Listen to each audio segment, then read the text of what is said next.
Tra le novità di questa edizione della Dama Castellana c'è anche la sua figura, il direttore artistico, a supporto e in collaborazione del regista dello spettacolo. Quali sono i compiti e che cosa si è occupata, insomma, principalmente?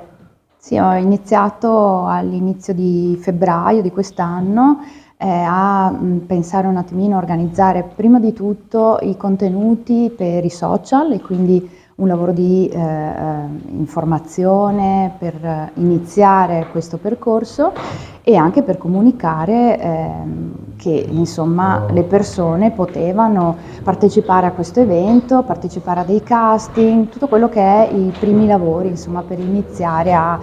fare conoscenza con il pubblico. E dopodiché ho seguito appunto i casting, la selezione insieme ai collaboratori della sartoria e appunto il responsabile dei figuranti e poi abbiamo provato i costumi alle persone scelte e abbiamo ovviamente